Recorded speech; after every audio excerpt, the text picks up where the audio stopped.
Ladies and gentlemen, welcome to Unarmored Talk podcast, where we will have real life conversations that hopefully helps you develop an accurate way of thinking. Now, the way we're going to do this is we're going to discuss how feelings, emotions, and thoughts can influence the outcome of a personal or professional challenge. I'm your host, Mario P. Fields, and today we have Navy Cross Recipient Aubrey L. McDade Jr., Gunnery Sergeant, United States Marine Corps retired, to bless this podcast with his presence. Aubrey, how are you doing, my man? My man, how you doing, man? I'm doing good. Man, that introduction made me want to hear it all over again. Well, you and I have had a professional relationship for over a year, and I've really got to know you personally and professionally. And that was no doubt. That was from the heart, not rehearsed. And you earned it, man. You're just a wonderful, amazing human being. My man, pleasure to be here, man. Thanks for having me. No worries. Well, hey, tell the listeners and viewers a little bit about yourself.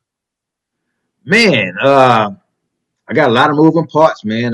First and foremost, we got about 30 minutes. I won't go into all those details, but I come from very humble beginnings, and I was thinking about how to sum that up, and I came up with 808-681.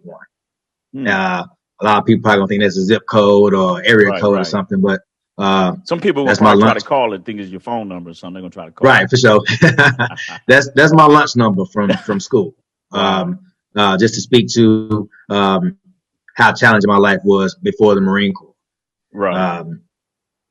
I'm blessed, man. I'm blessed. Obviously, went through a whole bunch of stuff in the Marine Corps. I have 9 children. I have 8 sons and a daughter, and I got a daughter on the way in January. So 9 blessings. So 8 sons, and you finally got your little girl. Yeah, and I have a daughter on the way. My fiance is pregnant. We'll be having our baby on January 1st. Man, congrats. You yeah, probably man. have a New Year's Eve, so y'all can break into New Year's, man. Yeah, I know, right? And I'm going to be getting married on November 11th. That's the day I just feel like you replace some traumatic experiences with some good ones, and you keep pushing. Well, let's if you don't mind, first, congratulations early. Second, my man, a big guy like you need a little girl to break you down. So I'm glad that already. I got a daughter too, and I'm telling you, man, she breaks me down. But let's get right into the topic. It's Veterans Day, your second deployment to Iraq, Second Battle of Fallujah. Walk us through that day, man. Walk us through that day for us. Before I do that, man, I've never had the opportunity to say this, and I don't know if someone listening or not. But I was supposed to get out the Marine Corps. I wasn't even supposed to go on that deployment. Oh, really? And I was so angry, bro. I was angry. So if any of my guys who were listening, that was Bravo Company 18 that served with me before Fallujah, I'm not upset now, but I was angry. I was angry with them, man. Everybody got out. Wow. Everybody got out. Every Bravo Company 18 alone was about 88, maybe 90% Junior Marines, no deployments, no field ops. And this is going back on your second deployment. Yes, second deployment to Fallujah. This is my third deployment total, but second deployment to Fallujah. Right. So you pretty much had a young group of warriors with not much combat experience. Yes. I volunteered to go on that deployment just because of that. When the new Marines came in, our company was at AP Hill doing some training, and the only field op they had was something we set up at one of the basketball courts on Lejeune to, teach them, like them hip pocket classes, all that entry component, all that stuff, right? It was like a little on base field op that we made, just kind of get them some training and stuff. And I saw it, and I was like, man, we're going to go on pre-deployment leave, and these guys haven't had a real field op. I did what I could for a Bravo Company with, having Marines in the quad, gun drills, and all that kind of stuff, but that couldn't possibly get us prepared for what we was going to endure in Fallujah. So here it is, you're a sergeant. You wanted to get out. You're like, you know what? Somebody's got to lead these young warriors. So you make the choice to stay in to get them prepared for what they didn't know was coming. Bravo. I had a unique career, man. Bravo Company was my family away from blood. You know, I was in Bravo Company 1A, same section, same platoon for 6 years. Wow. Unheard of. Yeah, I was like the grand old man of 1A, bro. I'm talking about Supply knew me, the D-Pack at the time knew me, Motor T, everybody. I could just go and, you know, train and get what I needed to support the mission. Yeah, it just didn't feel right. I couldn't leave. Right. So I went on this deployment. My wife at the time, and I told her, I said, look, you know, I got to do this. And, you know, she's a strong woman. She supported me in it. Right. And so we fast forward to Fallujah.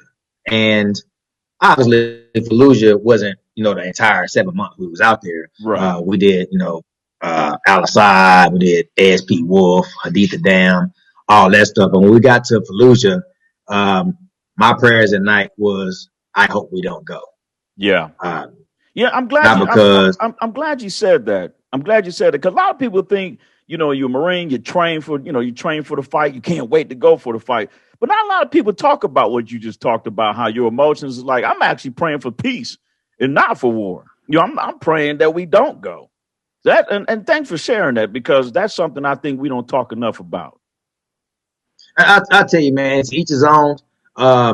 Those people who was praying for that, I feel sorry for you. Right. To understand what losing a life feels like and what it even looks like. Yeah. To actually ask for that to happen, regardless of who's on the end of that muzzle, I wouldn't wish that on anyone. Yeah. So anyone that was asking for that, they was chasing something or they wanted something. Right.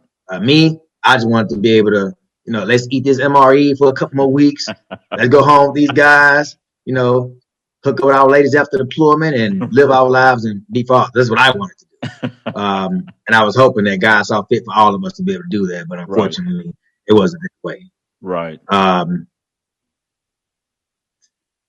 Quick story before I even get to the Fallujah thing. Nathan Anderson, one of the guys that we lost in his ambush. Yeah. Before we went out there, he pulled me aside. And he and I, we got into it. Nobody knows about this. It was just he and I, Corporal Anderson, Sergeant McDade. And he pulled me aside. He said, Sergeant, why are you acting like a B word? He called me a B word. I was like, bro, you don't get down like that. No, that's not who I am. So we had to have this talk, and I had the same conversation you and I just had. I said, man, I was born in combat. Right. You know, I'm not trying to be, you know, Davy Crockett, Dan Daly Smedley, but I'm not trying to do none of that. Right. I'm trying to go home. I'm not afraid for what's going to happen to me. I'm afraid what's going to happen for everyone else. Right.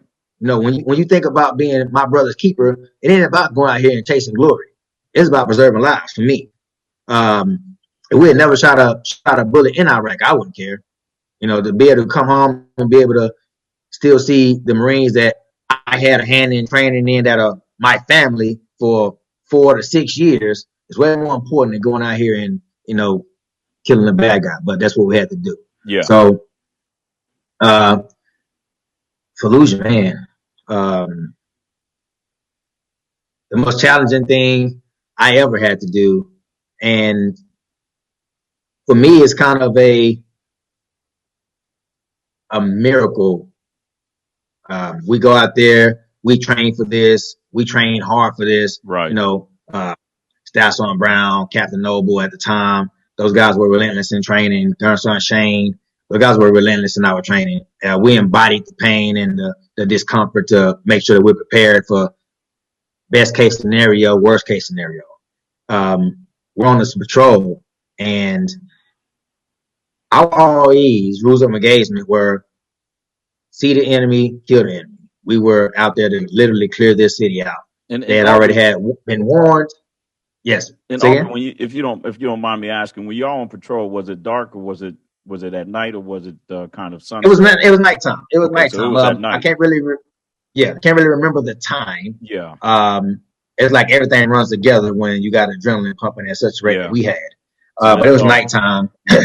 Yeah, dark. If I had to put a time on it, I would say probably after 2200, after 10. Okay. And we were on this patrol. And like I said, our rules of McDade's was, you know, shoot to kill. We see the enemy is game on. Yeah. Iraqi Special Forces wasn't supposed to be in our area of operation. They're supposed to be chaperoned and escorted through the city by, a detail of Army soldiers. Right. And for whatever reason or another, on our patrol, we saw Iraqi Special Forces. And they weren't chaperoned by the Army. Wow. We had these raggedy PRR radios, and forgive me, I don't know what PRR stands for, but wasn't the most reliable thing. And I'm a machine gunner, went back of this patrol, and I hear the radio traffic going on. Corporal Anderson, as I got through telling you about, he called back. He was a point man. Hey, so we got Iraqi Special Forces ahead. In my mind, no. RE say they're not supposed to be here. Right. Let's go ahead and get the business and get them out of here. Nobody can hear me on this PRR radio. Probably the worst memories that I have of that night. One of the worst memories that I have of that night is me screaming over the radio. Open fire. Open fire. They're not supposed to be here. Open fire. And I hear our platoon commander at the time, him and Anderson having a conversation about it. He stops the patrol, pushes all outboard and everything. And I tell Corporal Rose, I say, man, I'm going. Hey, take the machine gun, go down this way. Cobras, take the machine gun, go down there. Those are my two machine gun team leaders. Right. And as I'm running to the front to try to get to, Staff Sergeant Brown and Lieutenant Eckert, fire. They open up fire on the alleyway. I didn't know what ammunition they had at the time. Right. But from what I remember, Anderson was killed on impact. A Marine Lance Corporal Russell was severely injured, and Lance Corporal Dominance was severely injured. By the time I get up there, Staff Sergeant Brown has established a CCP already. It was a casualty collection point. And I'm in there, I'm talking to him, hey, what's going on? What happened? Right. He told me, he said, man, I think Anderson is gone. I think we got two other ones hit, and we don't have tank support for like 45 minutes. I said, I don't have a concept of time. I don't know what it is.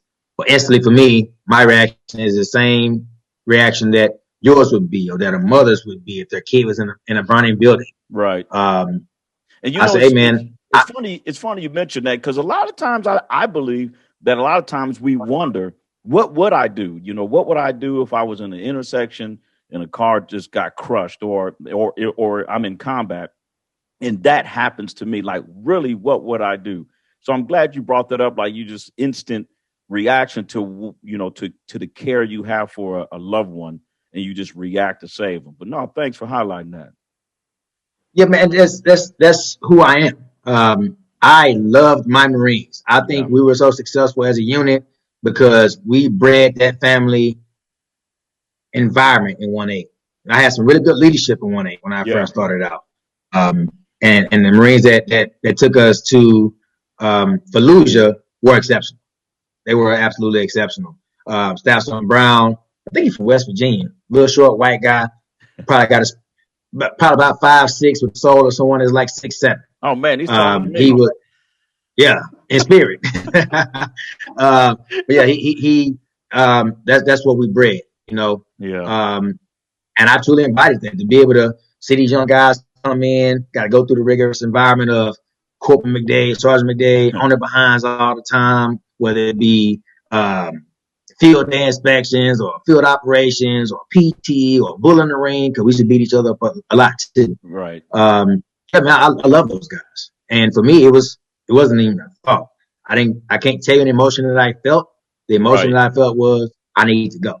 Yep. Right.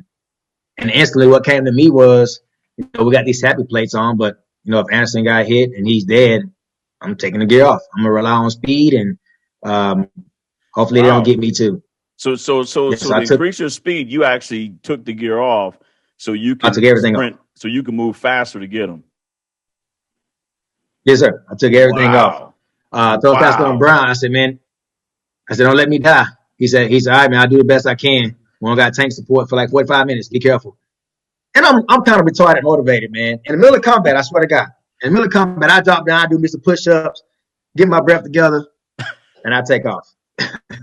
I take off. You're amazing. You know, and the thing is, the citation or anybody's accounts of the story doesn't reveal the small things of how you reacted, by stripping your gear, doing some push-ups and going, here we go, baby. Let me go get my brother.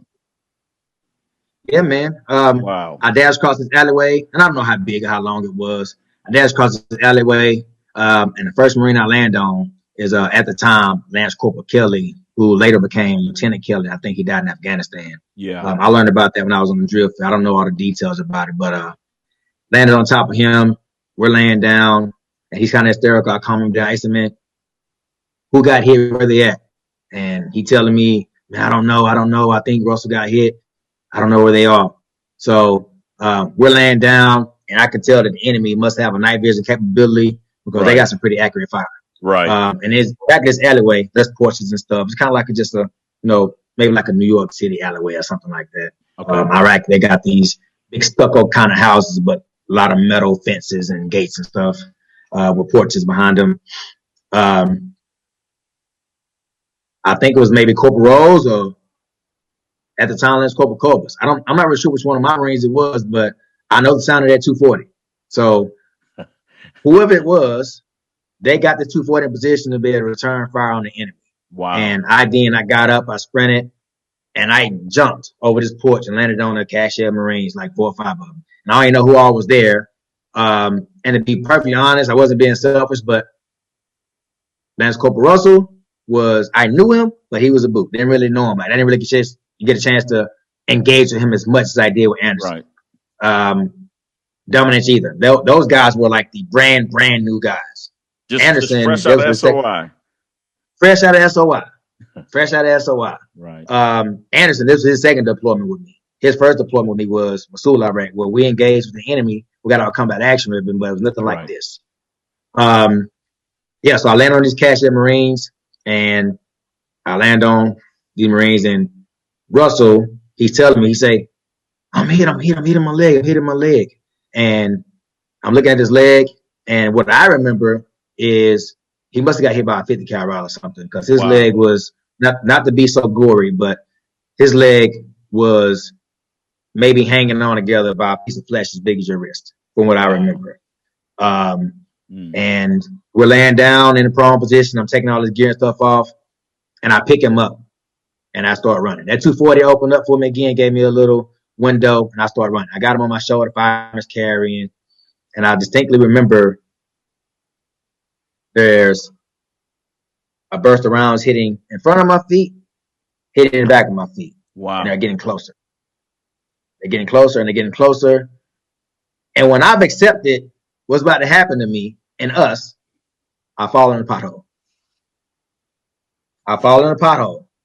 And ironically, I fall in this pothole, and rounds hit just before my body, skip past my body, hit after my body. Oh my gosh.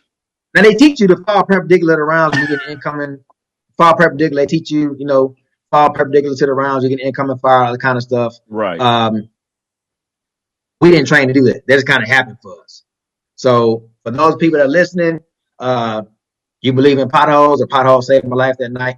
You believe in God, and God looked out for us that night. Amen. I got up, picked Russell up, got him to the CCP. Our corpsmen were absolutely amazing. They were kind of shocked at first. I bring them, hey man, I need y'all. Let's go. Need y'all. That's when Brown came out there, so organizing everything, and those guys went to work. They went to work. They did an exceptional job.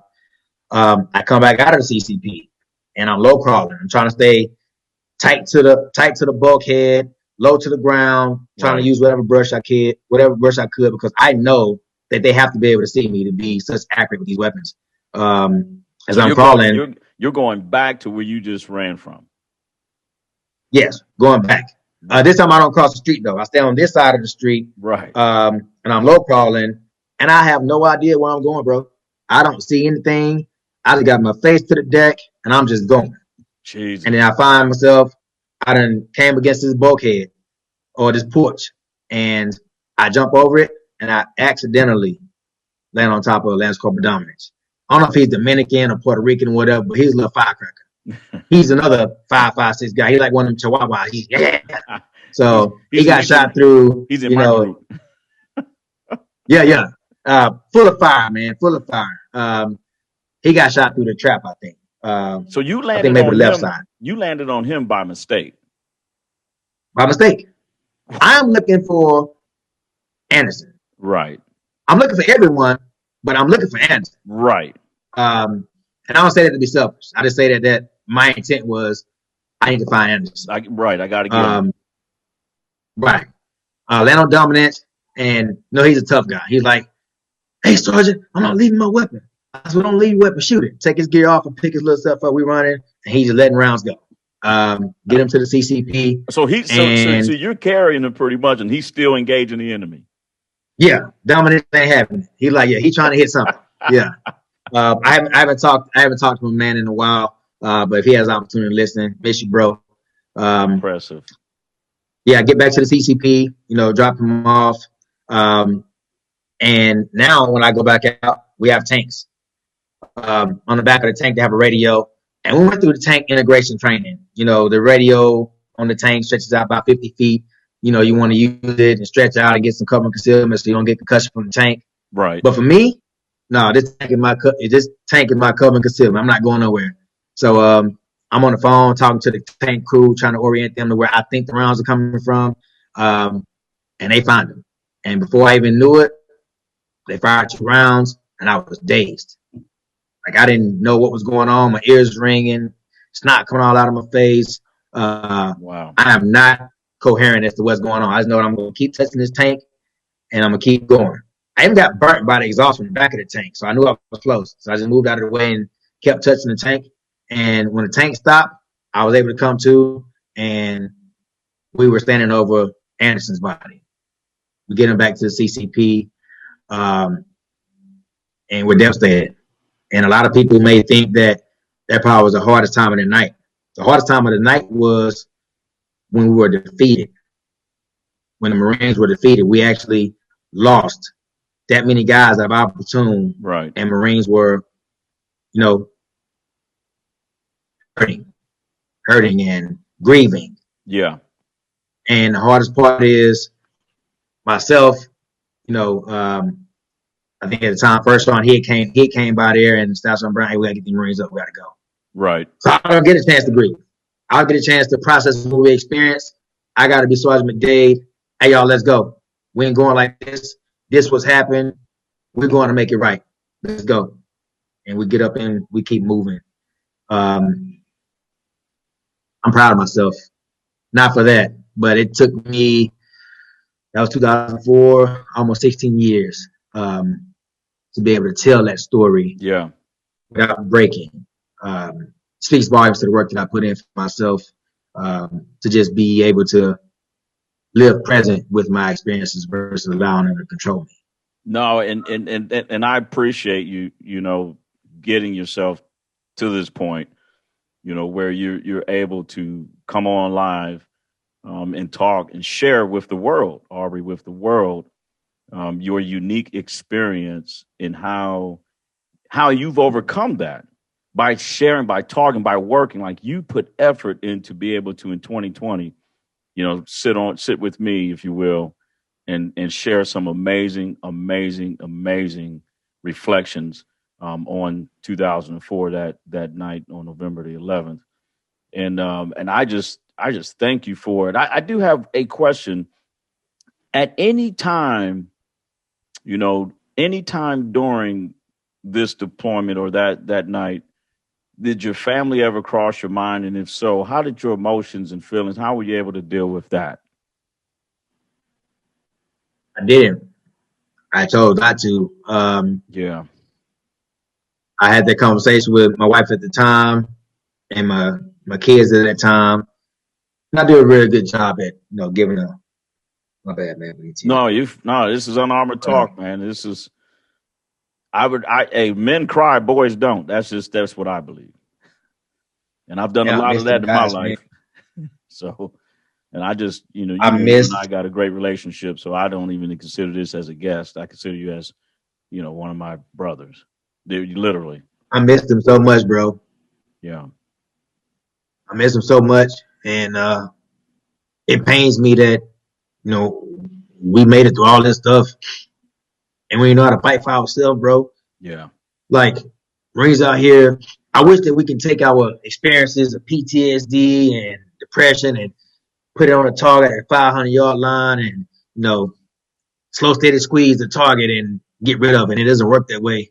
And I don't understand how we go out there and do some amazing things and experience the most horrific things, and we can't even fight for ourselves. Yeah. And we're out here killing ourselves. That's the hardest thing to experience when you think about, bro, we made it through the hardest thing, and you made it through it. You'll come back and do the image job for them. Right. I can grasp that. Yeah. Suicide numbers and stuff is going up, man, and we're impact players, and I don't know how to position myself to be able to help somebody. And people not getting the help or, isolating themselves is making me feel helpless. But as far as my family goes, at the time, my Marines wasn't my family. Yeah. And I don't mean to be ugly to my ex-wife at all, but she knew, and she knows who I am as a man and as a Marine. I made sure they were success. I made sure they were going to be able to be successful if something were to happen to me. But she knew what I was willing to sacrifice when I left. I truly thank her for being my partner that way. Right. It allowed me to be able to go out there and not have to worry about back home because I know she had it. So I focused on the family that I was out there with. And I would tell you, Aubrey, from when I announced that you were going to be my guest on this show, and the feedback that I have seen from the social media platforms, you are making a difference. And I believe that this interview will save a life. Some young man or woman who is battling depression, which is very serious. It is deadly. But I believe they will say if Aubrey McDade Jr. can live through that, come home, and give all the effort in the world to be able to just still be here and not choose suicide as an option, you're going to save more than one life. Aubrey. I tell you, man, to be totally transparent, it's a fight for your life every day. Yeah, it is. I wouldn't sit up here and try to be this hard-ass guy. I was never suicidal. Right. I picked fights in the bars. I was in shootouts outside of Fallujah. I was in shootouts where I was active duty Marine with local thugs and ignorant people just because I'm trying to feel something. I was a pretty good drill instructor because I couldn't sleep. Right. Not because I was just intense, but let me get these recruits to make some noise so I can drown out what's going on in my head. Right. And I understand. I'm not coming down on people who are thinking about suicide. I know what it's like to want to turn the noise off in your head. It's just too loud and you can't get it out. I understand. Yeah. You got to fight for your life. It's the easiest thing is to say. The hardest thing to do is I need some help, and then find the right person that's really gonna be a servant to help you. Yeah. And I got lucky. No, I like that. I like that. No, thanks, Aubrey. And before we get off the show, man, Veterans Day is coming up, and I know that's a tough day for you. And I have a few heroes, but I'm telling you, you're one of my heroes.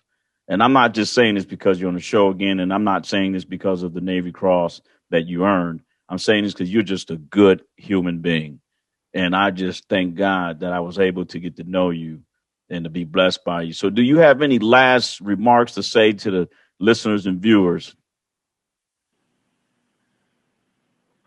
Man, since I've been retired, I've learned so many things through my own research and my own mistakes. And what I come to learn is tomorrow doesn't exist. Tomorrow doesn't exist.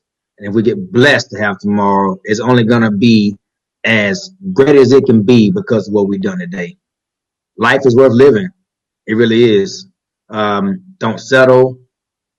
Don't go along and get along. A lot of people think the opposite of courage is cowardice. I believe it's conformity. You're afraid to be who you are. You're afraid to live your life on your own terms. It's yours. Right. Especially for my Iraq and Afghanistan vets. You done fought for it. Literally, you fought for it. Live it. Right. Live it. Yes, Veterans Day is a very challenging day for me.